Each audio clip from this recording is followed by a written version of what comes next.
has 5 years today. So,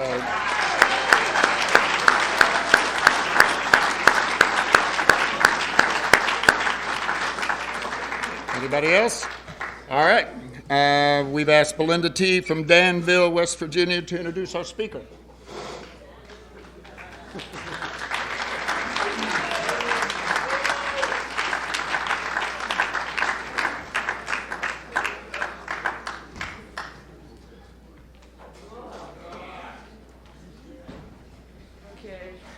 Try not to look.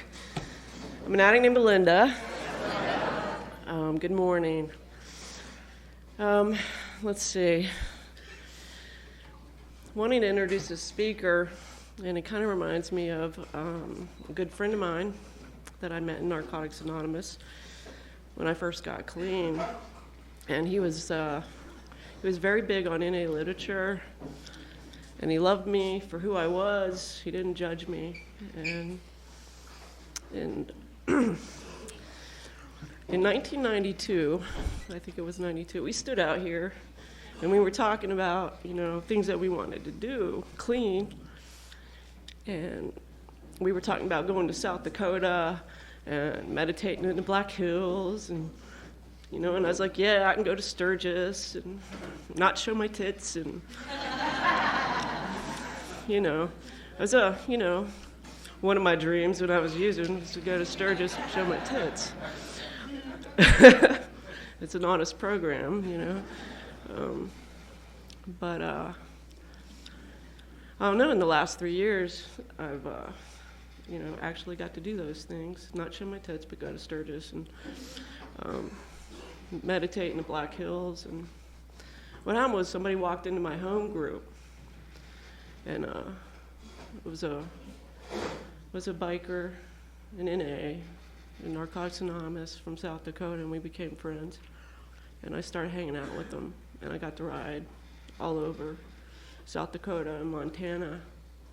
And he took me to a Montana gathering, and they had a dinosaur meeting, which was like, if you didn't have like 25 years or more clean, something like that, you couldn't share, but you were welcome to stay. And I copped an attitude for that right away. And, but I wanted to hear what they had to say. And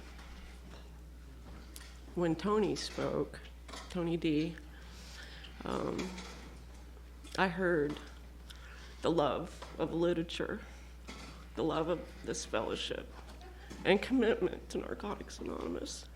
And I felt a connection to Jimmy K, our founder, and it just overwhelmed me with love and joy for being there to experience that. And right away I thought, man, he's got to share at the region, Mountaineer region, man, that would be great. So I asked him after the dinosaur meeting, I said, man, what do you think about speaking in the Mountaineer region? And he said, invite me. And I said, okay, so I contacted the Mountaineer region, and he's here. And all because I believe the love and the willingness and the commitment to this fellowship. And with that, I'll give you Tony D.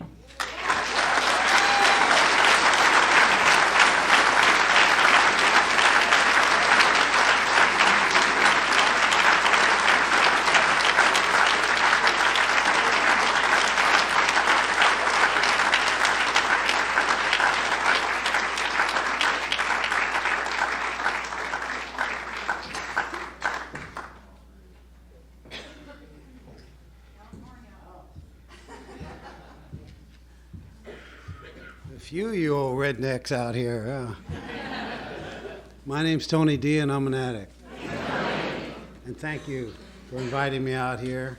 It's a beautiful place. And thank you, committee, for your hospitality. Okay, let's see. You guys don't read. We do recover. I was looking for it over here. Do you have it? Can I have it?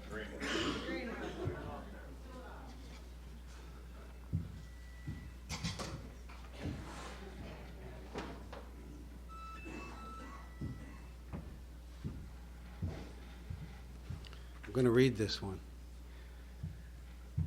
Hopefully I'll be able to maintain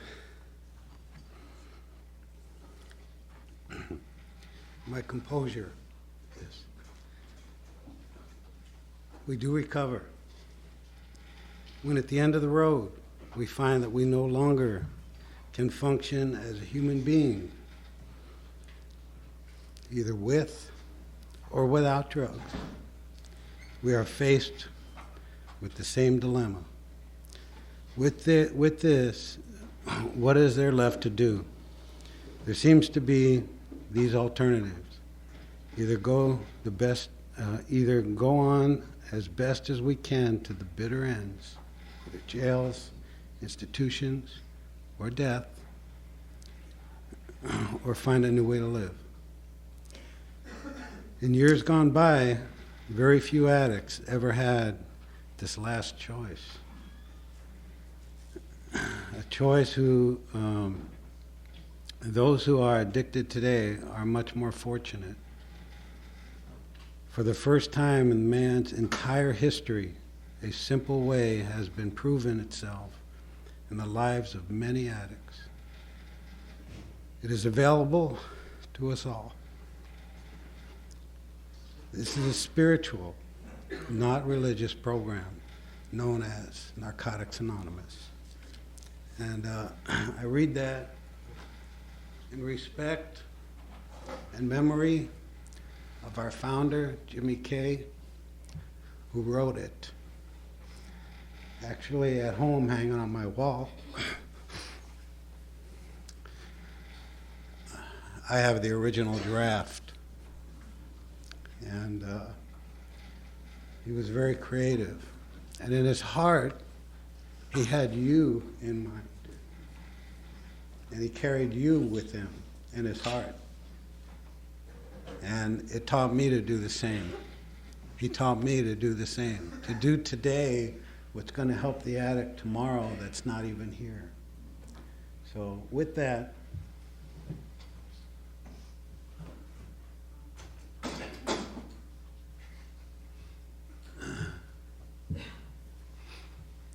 if we could take a moment to visualize that person that we know, and all of us do, whether it's a family member, a friend, or coworker, that needs to be in Narcotics Anonymous, that needs the help from one addict helping another. If we can visualize that person sitting in this chair, because although this room is quite full, we still have an empty chair. So if we can take a moment to do that, I would appreciate it.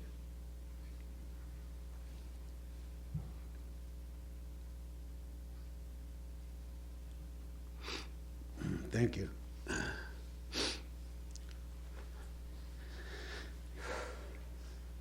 It's kind of tough.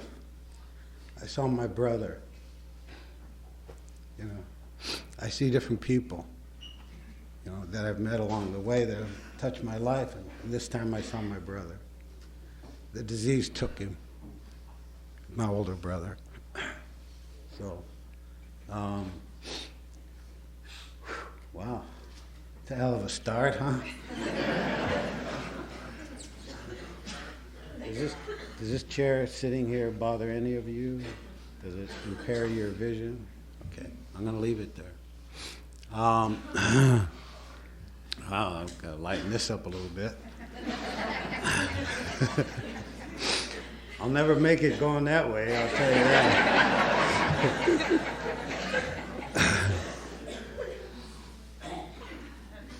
Next pet peeve, cell phones.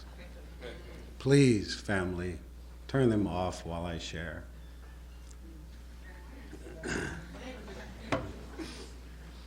Off. You know what off means?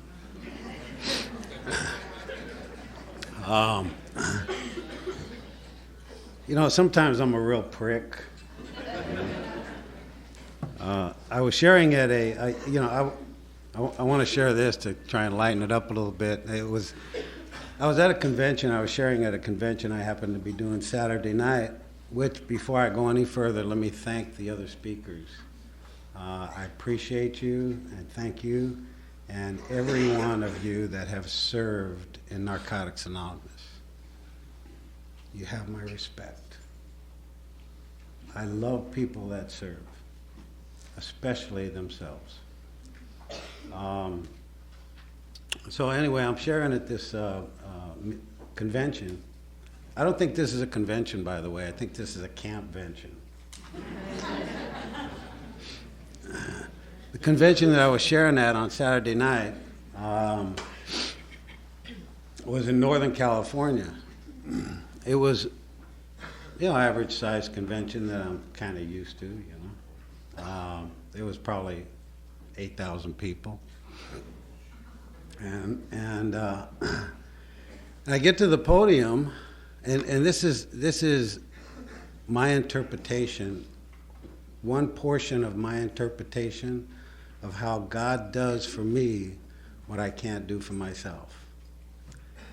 And so I'm starting my pitch at this convention, and man, I got into it. I mean, I really got into it. I was digging way deep, and stuff was coming up, that hadn't come up for a while, And, I was getting that, that thing in my throat, and I'm going like this, trying to be macho and all that shit, And I was right there, man, and somebody's phone went off. And it just threw me, threw my whole concentration. And like I said, sometimes I'm just flat rude. So I reamed that person. Now, I couldn't see who it was because it was, there was a lot of people and it was dark. And I wouldn't let go. And it's inappropriate to do, especially from the podium. Like I said, I'm a prick sometimes. And so I just reamed that person. I wouldn't let go.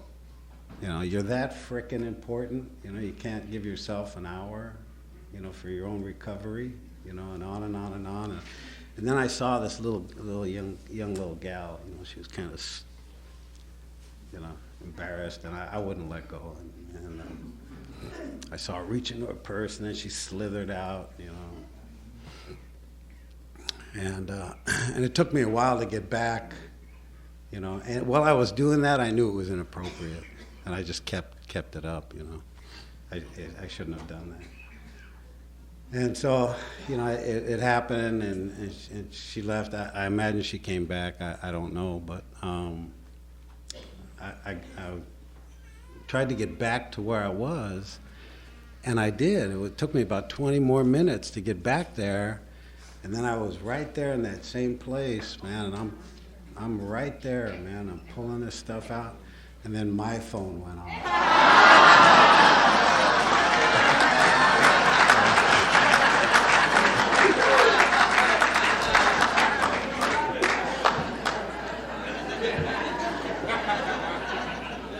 So yeah, God does for me what I can't do for myself. Yeah, he has a tendency to work in my life that way,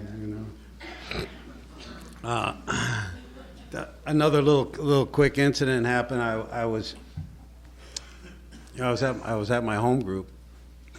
Last night I shared a little bit at the fireside meeting, and my home group is the Topanga Tranquil meeting of Narcotics Anonymous. And from the San Fernando Valley, the west side of the San Fernando Valley in Southern California. If you wanted to go to the beach, you would have to go over this huge canyon. You go to the top, and then you drop down, and then you wind up right at the coast. Well, in the middle of that canyon, way up on top of the mountain, there's a real steep driveway. And you get to that steep driveway, and it looks like somebody just cut the top of the mountain off and put this old brick building there. It's been there since the 20s. And that's where we have our Monday night meeting, and it's my home group. And there's a fire, a huge fireplace, and we set the chairs, around the fire. And I want to mention my home group because I want to invite all of you. Come on down. It's on a Monday night, And I started that meeting, I'm kind of selfish, if you haven't figured it out yet. And usually I do things because it's convenient for me, I started that meeting in 1986. And of course I'm still connected with it. And some people call it Tony's meeting. And that's probably because it is. Occasionally I'll invite somebody else, And of course, I'm kidding there, right? So anyway, this particular meeting,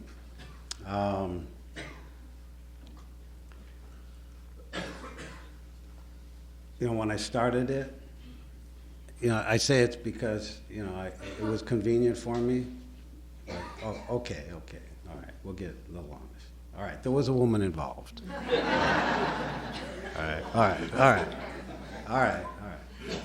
right, maybe there was two.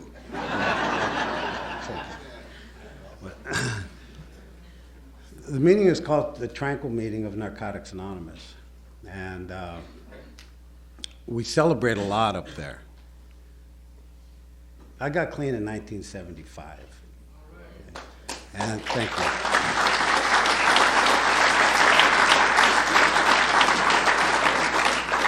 you. You're applauding for yourselves. That's the truth of the matter. And I stayed clean. It's not a requirement to relapse. Okay? Youngsters, listen to me. You don't have to relapse. Yes. Even if you want to. You don't have to. So anyway, it's kind of a place where people gather to celebrate, recovery, like we're supposed to do. And we usually make a big deal out of it. And I hang out with a couple of guys that I'm the baby. Yeah. And believe me, they don't let me forget it. And they keep reminding me. Well, one particular year, it actually was last year, we were celebrating my sponsor's anniversary, NA anniversary up there. And in California, we give cakes, to add to the obesity of everything. We don't allow the meeting to pay for the cake anymore. So we're growing. And so my sponsor, he's a, this guy has also, let me mention before I go on, that he's been my sponsor ever since I've been clean. Okay? Some of you are going like this. In June, last June, it was 36. Next June, it'll be 37 years. My sponsor has 42. And so I make a big deal out of it. Even on my anniversary day, I give him a gift. Because he's the one that deserves it. Yeah. And if you know me, you know exactly what I'm talking about. So he's up at my home group, and we're celebrating. It was smaller than usual. It was probably 500-600 people there. And I made him this cake. I had this cake made for him, is more appropriate, because he's a very particular eater. He doesn't eat sugar. He's kind of old and shit. Shit's being taped. I better watch out. I'll be writing before too long. Again. So I made him this cake, and I took it up there, and man, this cake was like sweet, man. It was tits, Yeah. For those of you that don't understand that, and people that may be listening to the cake, that's just a phrase. That's all it is. No letters, please.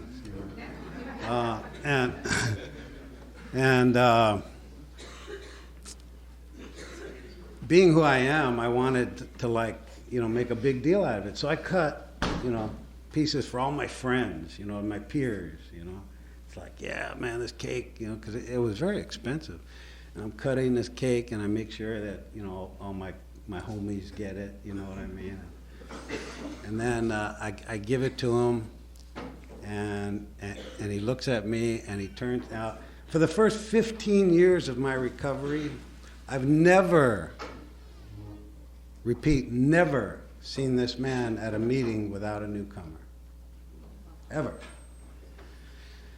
So he looks at me, and I said, here, this is the last piece. I saved it for you. You know? And he looks at me, and he turns to his right, and there was a newcomer that he had brought up. And he looked at that newcomer, and he said, would you like a piece of cake? And it's like, that may not mean a lot to some folks.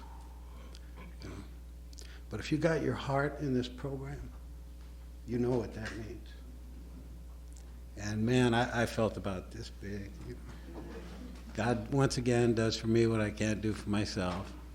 And the same meeting, I'm like, you know, I go in, and I was drinking tea at the time, and all the cups, we use regular cups. For one, the environment, and for two, to give more people service commitments. They got to wash the cup. And so I went in, and I'm looking at the cups, and most of them are gone, you know, and I'm going, man, I was a couple minutes late, and the only ones that were left were like, you know, these girly cups, you know what I mean? Like flowers and balloons and shit, you know, and happy birthday, you know, like that. And it's like, look at me, man, I don't want to use one of them cups, you know. And I look over in the corner, and I see one there. All right, man, somebody forgot one, you know, and it was like two stallions, you know, horses. Yeah, woo, woo, woo. Yeah, that's me. Yeah, give me that cup. And I took that cup and filled it up, and I went and sat down. I was in a chair, so I put the cup on my knee. And I'm looking at my friends, and they got all these little girly cups, you know, and I'm like, you know, gawking at them and shit. Look at what you drinking there, boy, you know. And all of a sudden, I'm feeling kind of wet down there, you know. And the cup had a crack in it. You know, like that, you know. I'm telling you, God doesn't let up on guys like me. Man. He keeps me in my place regularly. So hopefully that lightened it up a little bit. My sponsor taught me that. He said, you know, tell them you love them and say something funny. Because I can get real serious sometimes. Especially, you know, about our fellowship. I love the fellowship of Narcotics Anonymous. And for anybody that doesn't like meetings or doesn't think this is for them, or happens to be looking at all the differences, you know, right now, it's all right, because that was me. Just don't use, no matter what. No matter what, just don't use, and just keep coming back. That's probably the most important thing that I heard. I hated meetings, hated them. You know, today we have a saying like, you know, 90 and 90. That's relatively new. You know, that's only been going on for maybe 10 years. So that's, you know, that's like new to me, you know. What I was taught from Jimmy and Chuck and a few other good friends, Pepe and a few other people, was like, because I asked them, how long do I got to be going to these stupid meetings? I mean, I did not like meetings. It was like, I don't get it. You know, a bunch of people sitting around sniveling, you know, and that's supposed to help me? You know? And it was like, the truth of the matter is, well, this is what they told me. They said, you go to meetings until you want to go to meetings. I went, man, that don't make no sense. Because nothing made much sense to me then. And it was all gibberish. It was all like a different language that you guys spoke. Keep coming back and, one thing at a time and, all that. It was like, what the hell are they talking about? I did not get here because I wanted to stop using. The lifestyle of a drug addict, of this drug addict, brought me to my knees. Drugs was a symptom of all that. Because the truth of the matter is that my addiction had started a long time before I ever used drugs. I was compulsive, obsessive, and looking at it now, it was very clear. I didn't play well with others. I was constantly getting locked up. I had 5 felony offenses before I was 18. And all of them, they tried me as an adult. So I was in with the big boys as a kid. And it was only because I didn't play well with others. And, like many of you, hated authority. It was like, no matter what I got stopped for, whether it was littering or jaywalking or whatever it was, I went to jail for assault and battery on a police officer. Like, how dare you do your job? Who the hell do you think you are telling me what to do? So I was a punk. I was a punk kid. I was a tough guy. And it made a fighter out of me. It eventually put me in the boxing ring. I became a welterweight contender. And I say this because, not to let you know how tough I was, rather to let you know how scared I was. Because I couldn't feel the pain anymore. The pain got so bad I couldn't feel it anymore. I was numb to it. It didn't matter to me. And so my life was like that. If there were a God, then I believed that he had put me on this earth to suffer. I truly believe that because that's what appeared to have been happening to me all my life. Today, of course, I have a different opinion about that. My God is a wonderful God, a loving God, a caring God. And I did everything I had to do to get where I am today. And I do things today to get wherever it is that I'm going, regardless of what you think and how you feel about that. However, I do hold your experiences in high esteem. It's something that the 6th step and 7th step taught me, that I no longer have to go through pain to change. I can change with your pain. And I have. I've realized that I am a human being. And I'm a sensitive one. And I'm a nice guy. And if you don't believe that, tough shit. I believe that. And it comes from here. And not here. And this is something that is relatively new to me, getting in touch with the way I feel and who I am. Now, relationships, I got everybody's attention that time. It's funny how all you got to do is mention it. It's like, whoa, whoa, whoa. I don't do well. And it's not because I don't love or I don't know what that means, because you put a newcomer next to me and you'll see the love. You put somebody in need next to me and you'll see what happens. Miracles happen. I believe that addicts are like that. Addicts are my favorite people. We have such a soul that nobody else can touch. I remember when I was kicking in the joint, the only people that would help me were other addicts. They'd give me an extra blanket, or a candy bar. You know. When I got clean, this is the way it was. If you didn't use a particular drug in a particular way, then you weren't an addict. Flat out. And how wonderful, things have changed. I resisted that change. Now, I worked on the World Literature Committee as we were writing our basic text, and I resisted that change. And I thought, these people are crazy, this little committee.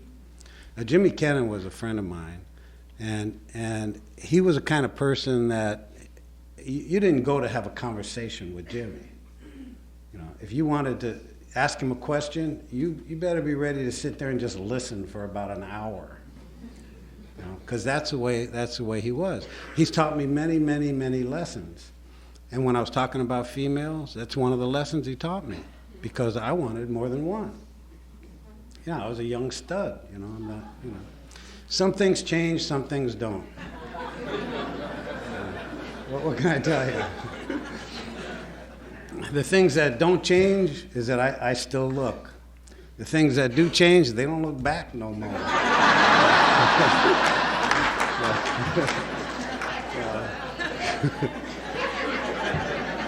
Oh, well, I guess I got to look at myself. So, wow, where'd that come from? Looking at all these pretty ladies out here, I'm going, oh, man.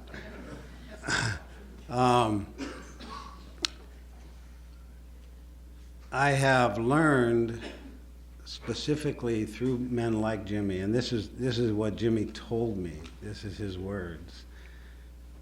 Mr. D, as he stomped his hand on his kitchen table, this is a program of need and not greed. So knock that shit off. And of course, we had a rough time together. I didn't like most of the lessons that he taught me, but man, I am glad he taught them to me. I'll share one story with you. That particular night, when he told me that, I said to him, "You old man, you don't know what the hell you're talking about. You probably forgot what it was like." And he said, "Well, you son of a bitch." He was an old Scottish guy, skinny, bony knuckles and shit, and tall. And he said, "Come on, we've been fighting you Italians all our lives." And I did something stupid. I threw a chair across his kitchen and said, "You sucker, I'd hurt you, man," as I left. I got out of there quick. That's the kind of person he was.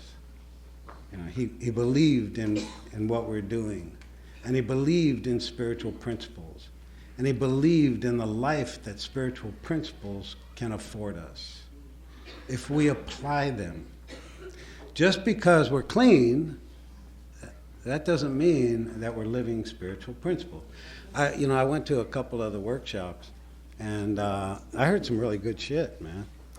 One thing, I was getting this visualization. Even this morning in my meditation, I got this frickin' visualization of a rainbow blowing out of everybody's ass. Who said that? Is that guy in here? He left. He's a newcomer. He's talking about, rainbows blowing out of people's ass. And I'm going, what the hell is that, man? I'm still thinking about that.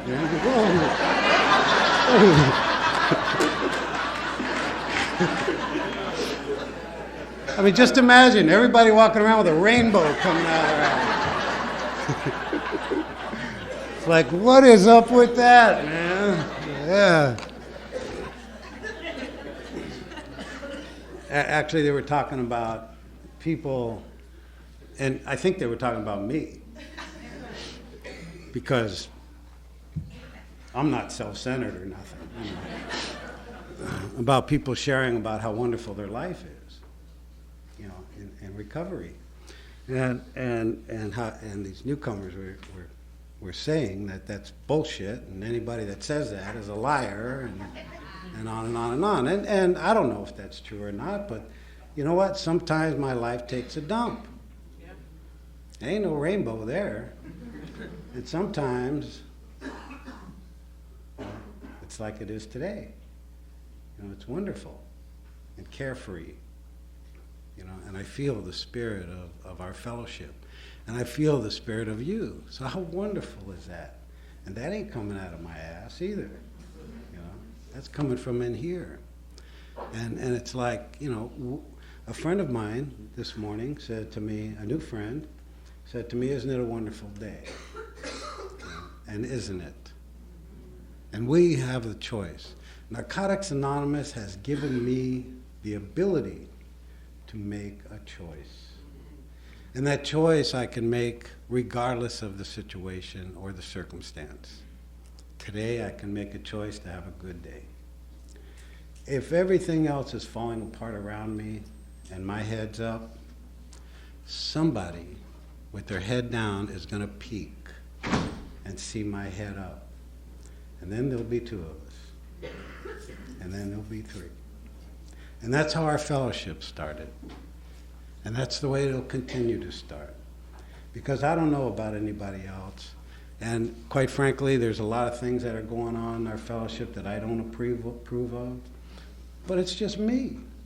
Not a big deal. You know, I want you to be happy with your life. I don't want you to be another Tony D.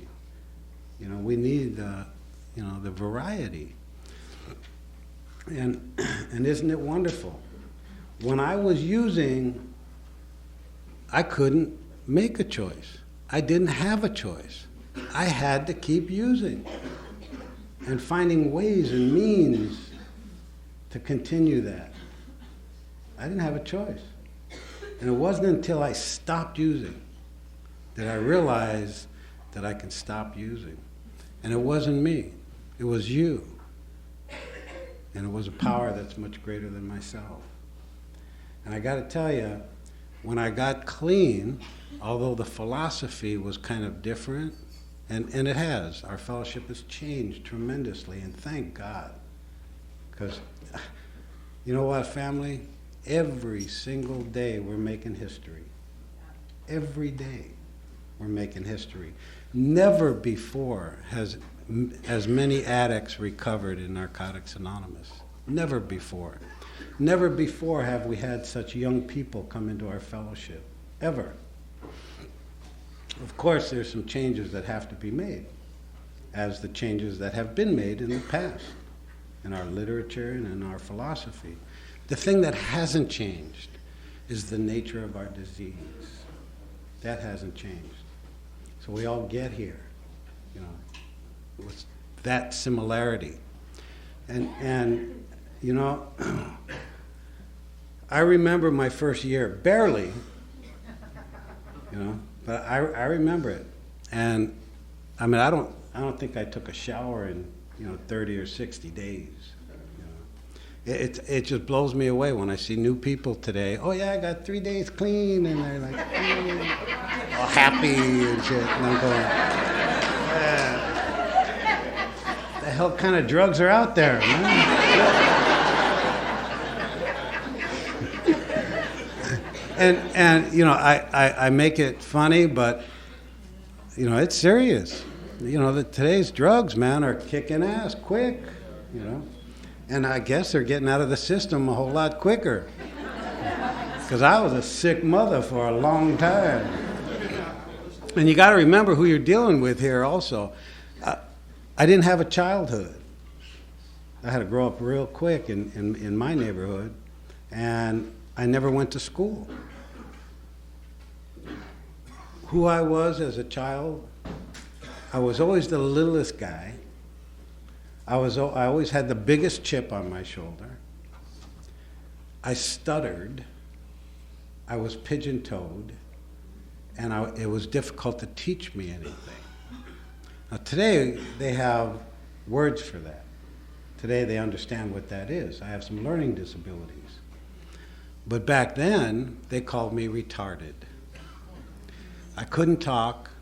I couldn't, you know, put out a couple of sentences, and every time I tried, I would get smacked because I was an embarrassment. And I couldn't go to school because the kids would laugh at me, and what would I do? I hit them because that's what I knew what to do. And then the teachers would grab me, and I would hit them. And then the cops would come, and then I would hit them. You know. One of the last cops that arrested me said, "I remember you." You know, pow, you know. That's why I remember you. Not a pretty sight. But that was me. And I had become very violent because that's what I was taught. Now, just real brief, I hate it when people say that because they're never real brief. And you know, my dad's been dead for a number of years, and the only reason why he lived that long because he was so damn ornery, you know, just pure ornery. Him and his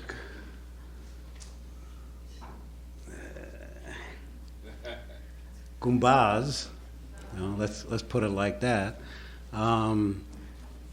taught me how to be a man. And they taught me how to be a man by beating me. Because man could take it, you know, and no crying. You know, if you cry, I will give you something to cry about. Like I didn't have something to cry about already. The problem was I couldn't identify it. I didn't know why. So I assumed it was because I wasn't a man enough. And that's what I learned. So if that's all I know, then you're going to get that, regardless of who you are, because I don't know any better. And it's the same thing with recovery. Newcomers come in, and unfortunately they get railroaded into service. What they bring with them is what they have. That's all they have. It's not their fault. You know, most newcomers that come in want to be helpful. They will do what you ask them to do.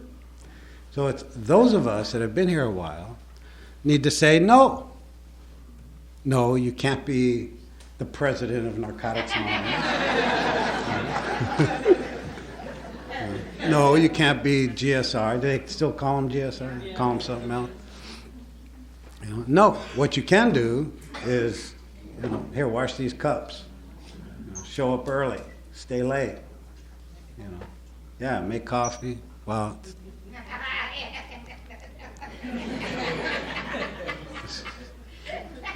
get a newcomer that's been cranked up for, you know, a couple of months making coffee. Oh yeah,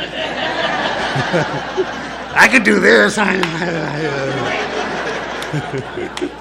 It's like, whoa, easy does it, man.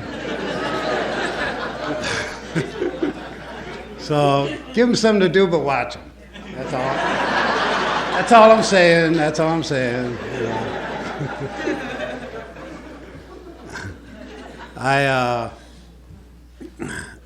You probably have figured I sponsor a lot of people. I sponsor a few people, about 8 to 10, locally where I live, because that's all I can handle.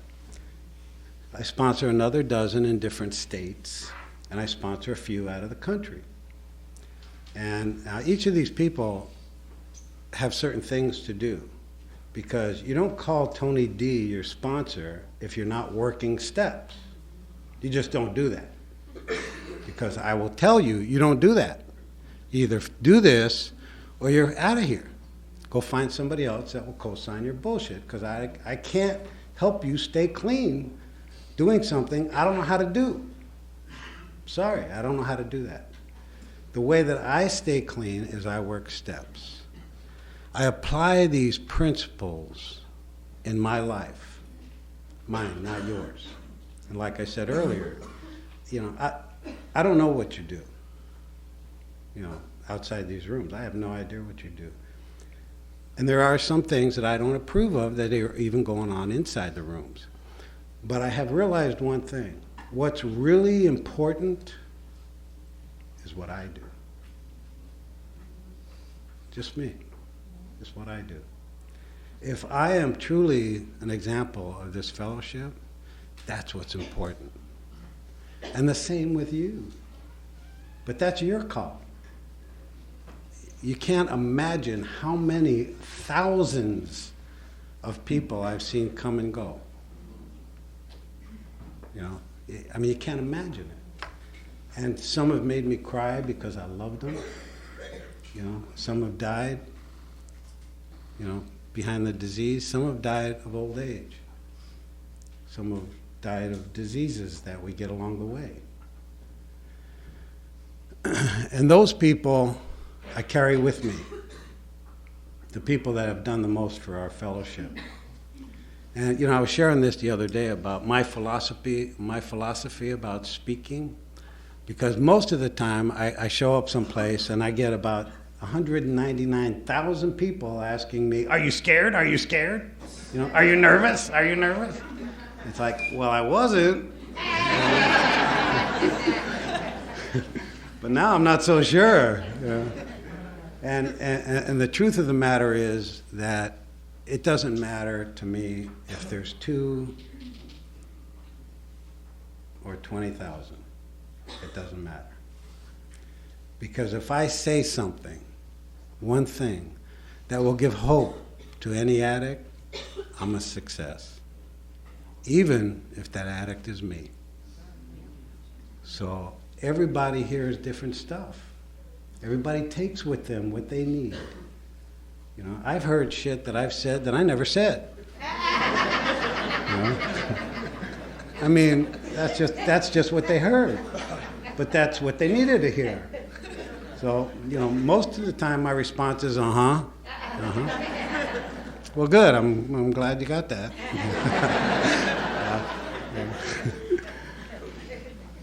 And that's the truth of the matter. When I got clean, it was like this. I would walk into a meeting most of the time with my sponsor, and I would have to step over people, and I'd find a seat somewhere, and there would be like a big meeting would be like 12, 15, maybe, you know, if there was, you know, somebody helping somebody else, you know, they'd bring a couple extra people, and half of those people would be loaded. I mean, chin to the chest, loaded. So you'd have to step over them, and what we tried to do mostly is hold them up, you know, so they wouldn't fall, in hopes that they would hear one little thing that would get them back to the next meeting. Of course, you had to know where that was, because when I started to come to meetings, it was just recently that the Rockefeller law had passed. You know, it used to be illegal for addicts to hang out with addicts. So we were very cautious, and most of us were criminals. And we were very, very cautious about what we did, what we said, and who we did it with. Speaking of which, it just came to mind. A workshop that I was at was talking about a young gal was crying because somebody had repeated something she said at a meeting. Okay.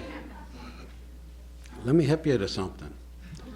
This is a fellowship, and we're not all here for the same reasons. And we don't all do the same things for the same reasons.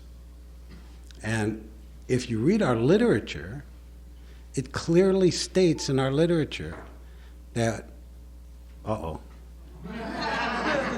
Did you guys hear that? Okay, we're going to just keep going here.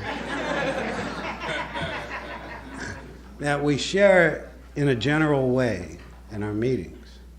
And then anything that has to be gut level stuff, private, should probably be done at a more subdued atmosphere. So keep that in mind. You know, we used to have people, I don't know if you guys do it in your areas or in your meetings, but, you know, there's lists like, you know, for the newcomer, you know, you put your name and your phone number for the newcomer, right? I never do that, ever. It's like newcomer wants to know me, he'll come to me. He wants my phone number, he's got to ask for it. for me. Hey, you do whatever you need to do. But not only that, we had a problem in our fellowship. This is a fellowship. We're a mixture of all kinds of folks. And there used to be quite a bit of obscene phone calls being made, and robberies and all kinds of stuff just from those lists. So I don't do that. The last guy, I shared it a little bit last night. The last guy that broke into my house, it was before Narcotics Anonymous, and my son was 8 years old at the time. I was still using, and somebody broke into my house to steal my meager little, it was a record player. Anybody know what that is? So, and I happened to pull up at that time when these two guys were taking it out of the window. Well, unfortunately, my son was there also, and he's seen me beat a man to death. This man died. It was him and his brother that were robbing my house. It wasn't even my house. And I got angry. So my son, for the next 3 years, wouldn't talk, wouldn't say a word because of fear, because he might say something to make me angry. That's the kind of person you guys invited to your camp vention. So there's all kinds of us, all kinds of us. Now let me get to the core, my core. One of the things that helped me get here was not wanting to be here, not wanting to live anymore.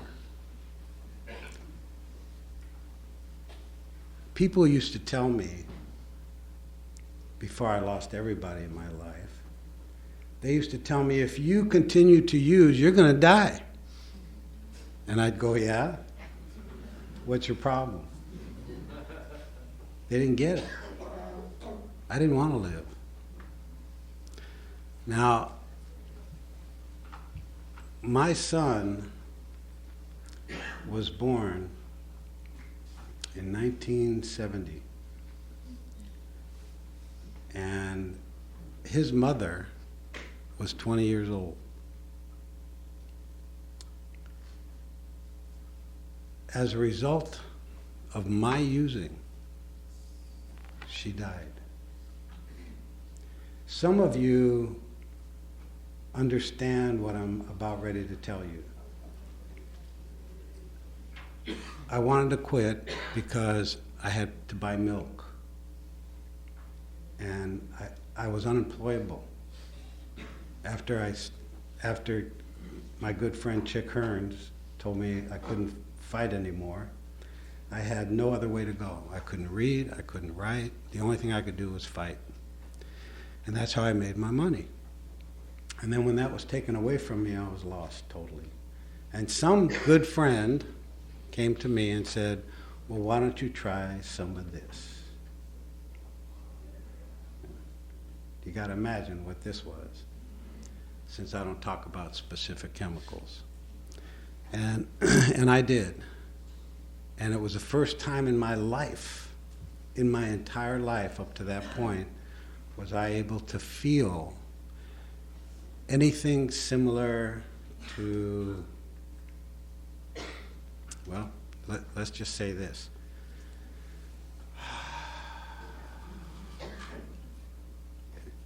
So drugs literally saved my sanity.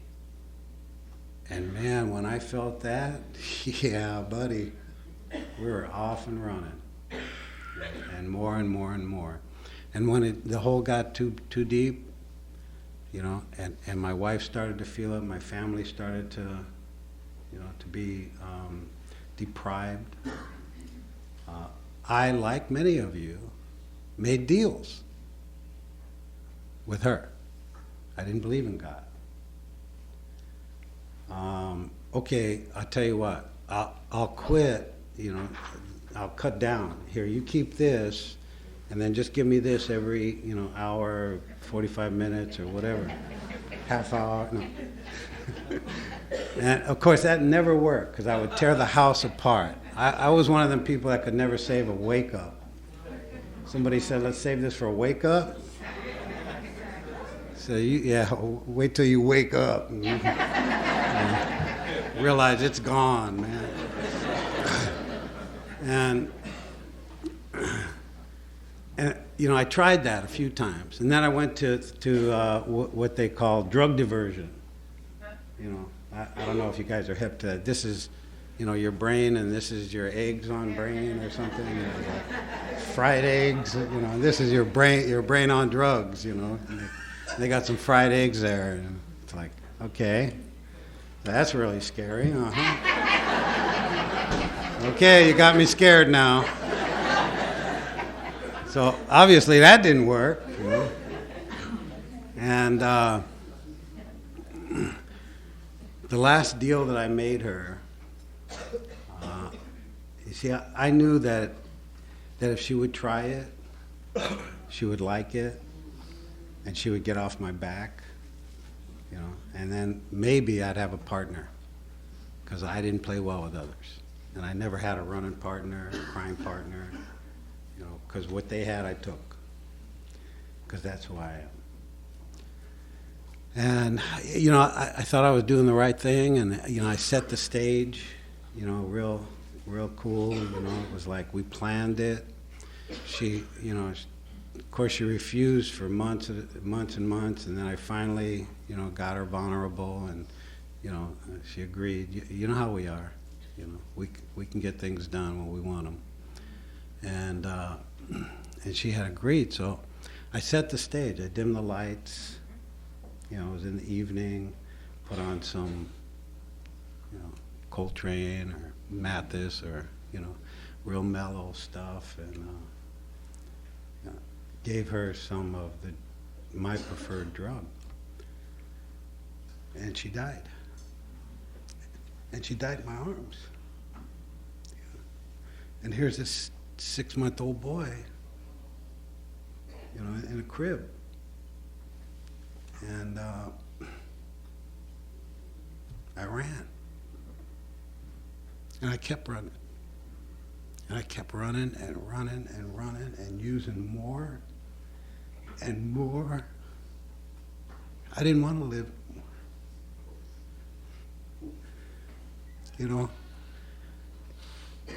If you're an addict of my kind, you know what I'm talking about.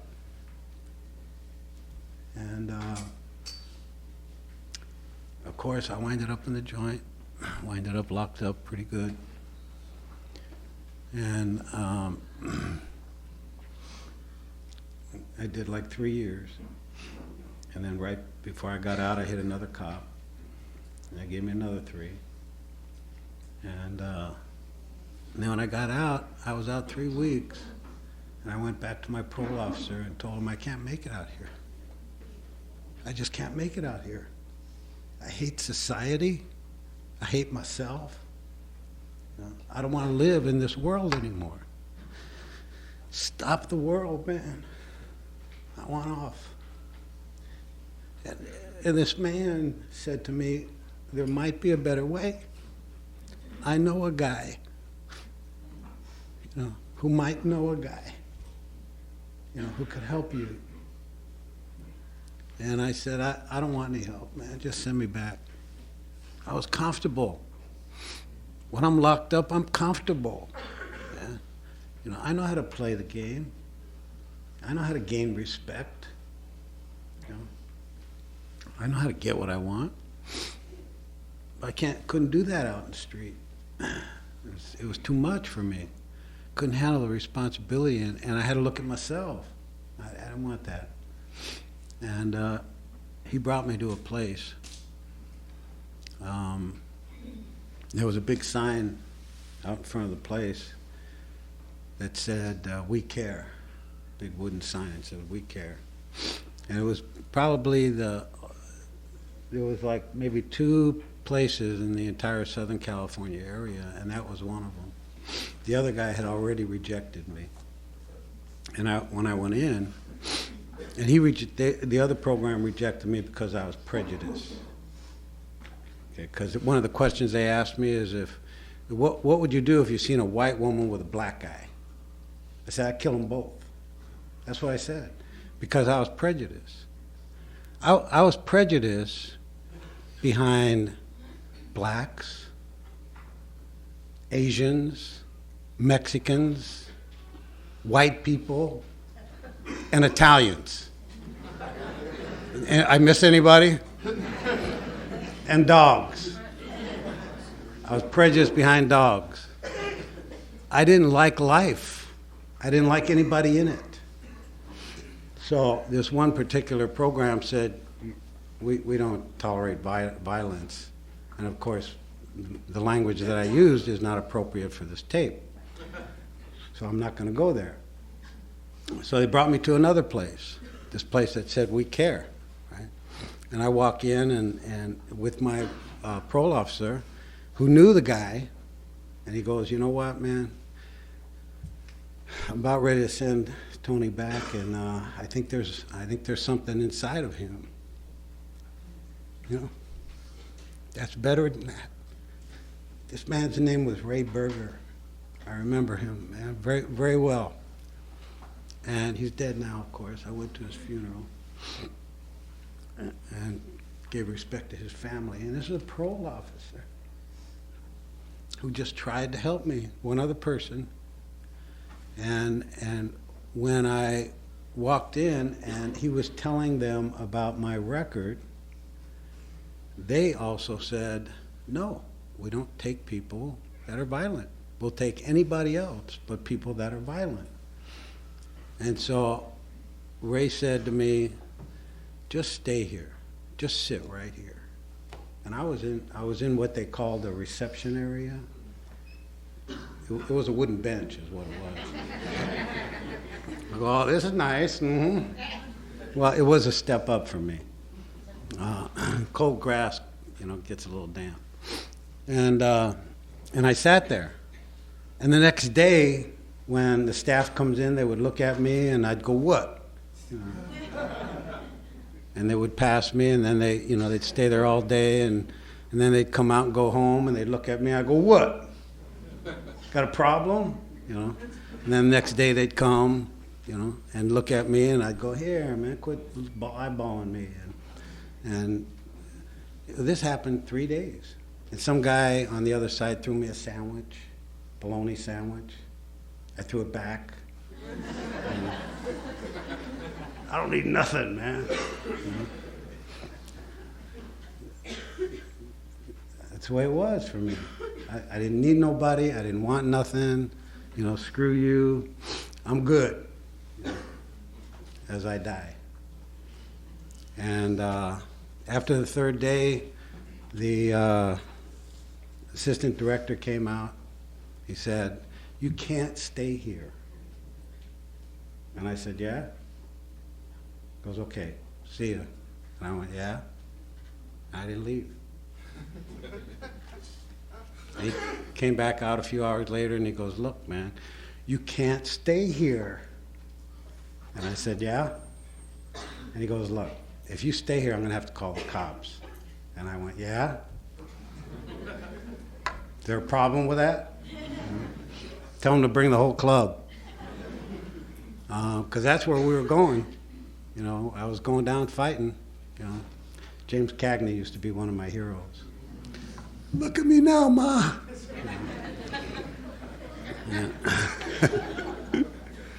And some people looking at me, James Cagney, who the hell is James? And so I stayed. And then when he threatened to call the police on me, I told him to do that, and I stayed another night, and then the director came out, and he goes, look, man, you can't just live in our reception area. So I got pissed, and I went out and I punched a hole in their beautiful sign that said, we care. He told me we can't take violent people, and I'm going, I'm not violent, you know. You don't understand, you know. It's like, that was my big deal. You don't understand. I know none of you have ever said that. Huh? I'm different. And, you know, as it turned out, of course, they winded up helping me. And I stayed there, and I wouldn't go to meetings. I hated meetings. I hated them. It was like, and this sponsor guy of mine, he showed up there every night. And he'd honk his horn. Hey, Tony, come on, man, let me take you to a meeting. Fuck you. Stupid ass meetings, man. And every next night, honk, honk, hey, man, come on. They bribed me. They actually bribed me. Hey, listen, we're going to move, we're going to help this guy move, and then we're going to, you know, the pie store, man. We're going to have some pie and coffee. And I looked at him and I went like, cherry pie? It was like, yeah, cherry pie, man. I went, all right, man, move over. I threw the guy out of the front seat and, you know, took his place. And the journey began. And the journey began and continues. And through those experiences, I have become a productive member of my society. And it wasn't long ago where I was a volunteer member of the Malibu Sheriff's Department. Yeah.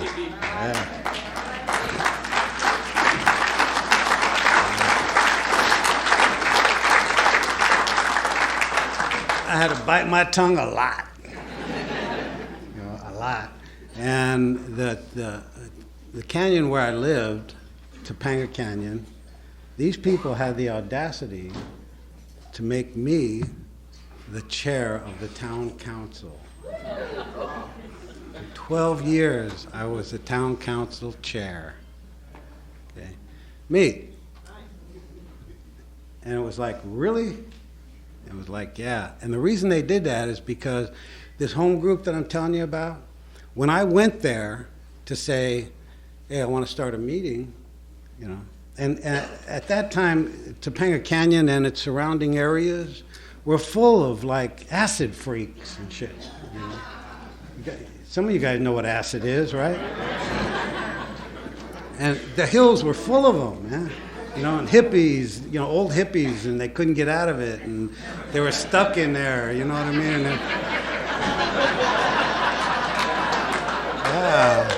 Yeah. You guys remind me of that when you do that thing with the reading. Whee! It's like, what the hell they put in their coffee, man? Whee! Too much acid going around. And so I went to the town council meeting, and I said, I want to rent your hall for an anonymous fellowship. It's a community service. And they went, yeah, what's that? And it was called Narcotics Anonymous. Oh, no. Oh, no, we don't need any more addicts in this canyon. I said, no, you don't understand. These are recovering addicts and people that are trying to better themselves. No. Can't do that. Now, the community house is owned by the Women's Club. Okay, so I'm dealing with women, which I don't do too well. You either do what I say or you hit the road, and these women weren't budging. And and they told me no. So I lived in Topanga at that time, and it's like, man, this is a beautiful place, you know, to have a Narcotics Anonymous meeting, and the hills are full of addicts, man. All the good we can do here. Plus, there was a woman, you know, local woman that, you know, I was kind of motivated to stick around. Don't do it, man. and thank you. And so I went back the next month and said, yeah, I want to have a meeting. They said, no, we already told you no. So I looked into their little community thing, you know, their women's club thing, and I asked them for a copy of their bylaws. And they're looking at me like, this guy's trouble. You know? So I show up to their meeting, to their community meeting, you know, the next month when they had their community meeting. And I tell them that I want to volunteer. I want to volunteer. I want to do whatever you guys need done, you know, with your women's club. And they were very reluctant. But they gave me something to do. A year later, I was the chair of that club. That's right. And we had us a Narcotics Anonymous. And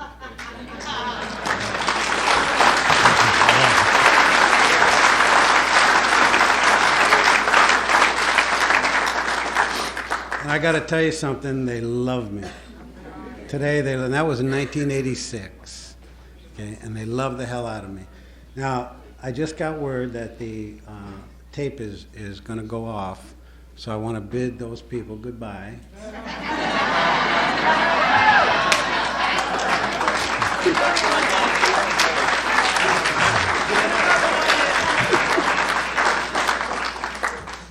And I want to say thank you for joining us.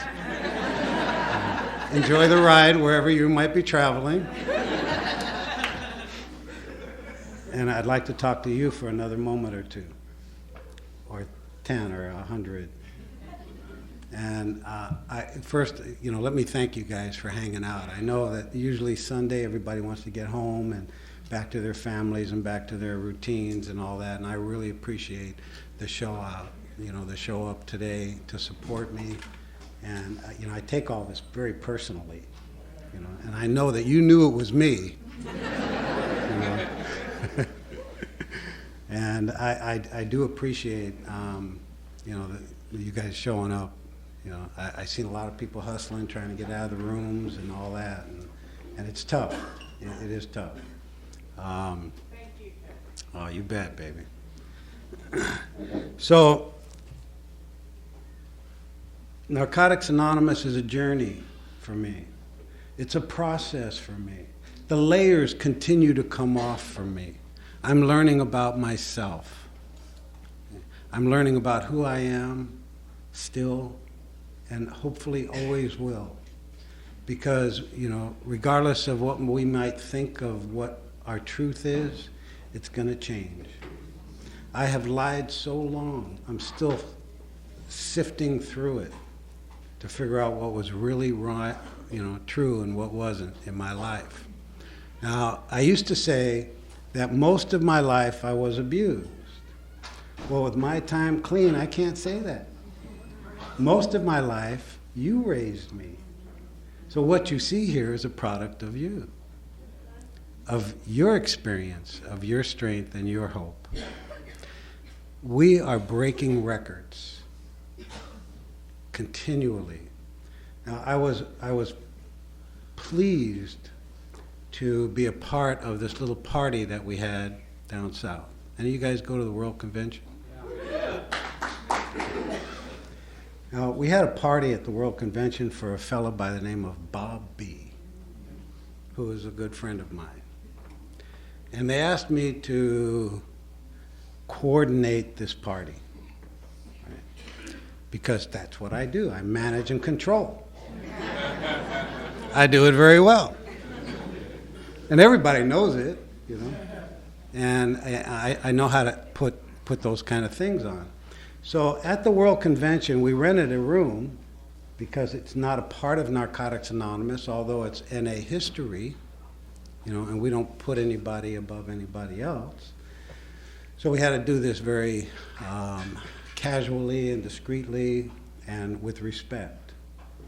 So we put this party on. We rented this big room at the World Convention, connected to it, you know, the same hotel.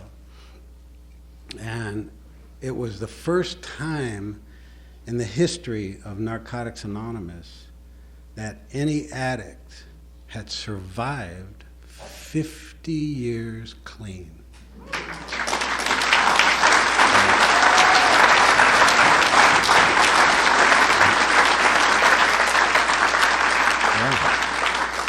Yeah, again, you're clapping for yourselves. You know, and Bob would tell you that. It was a wonderful party that for the next 2 weeks, we had parties every night. Every night. There was a party at somebody's meeting, and all the way around the world, they were partying and celebrating this milestone of recovery. 50 years, a survivor. Now, this is a man, for those of you that don't read the basic text, let me help you. Maybe I can encourage you. His story is, my name is Bob B., and I found the only NA meeting in the world. Okay? And matter of fact, I keep telling him, you got to change that, man. Because before you die, you got to change that, because that ain't right. That's a lie, actually. Because it was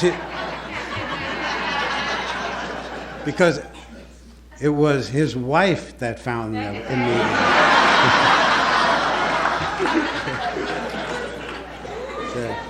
She was fed up. I'm finding help for your ass. And anyway, I wanted to share that with you because you yourselves are making history. The newcomers today are the old-timers of tomorrow. Never before in the history of Narcotics Anonymous has so many of us achieved recovery as we are doing today. The lengths of time clean are amazing, amazing. People are staying clean for years and years and years.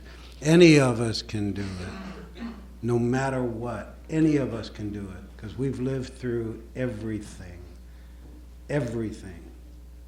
Births, relationships, divorces, whatever it is, bankruptcies, I mean, times I wanted to die. There's been times I didn't want to use, I just wanted to die. I thought if I could use and die, I would use. If you're an addict like me, you ain't going to be that lucky. I'm going to get right back and have to do it all again. And coming up facing you guys again, not a chance, man. I'm too much of an asshole, I am. I get on your shit too much, man. And you'll be doing this shit. We knew it. And it's like, you know what? There's a lot of us staying clean today, a lot of us. And what we do is we hold on to each other because that's really all we got. When we hold on to each other, we get the hope that the Fellowship of Narcotics Anonymous promises. We promise. That one promise is a message of hope. And we carry it with us all the time at the supermarket, on the freeways. When some idiot cuts us off, it's like, you know what, go ahead. I used to be in this, in this mode, man. You try to get in front of me, it's like, hey, we're going to have problems here, And now it's like, when I'm in a rush, I slow down. When I think I have the answer, I ask myself, what is the source of my information? If it comes from here, I'm in trouble. Flat out, I'm in trouble. And when I go through something that I've never been through before, I have built myself a support system that is not ending. It's never ending. There's no one, not one single solitary person in my life that doesn't love me and care about me and want to nourish me and help me. Not one person. If you have people in your life that abuse you, get the hell out. Do yourself a solid. Enjoy life. When you get to that 6th and 7th step, it tells you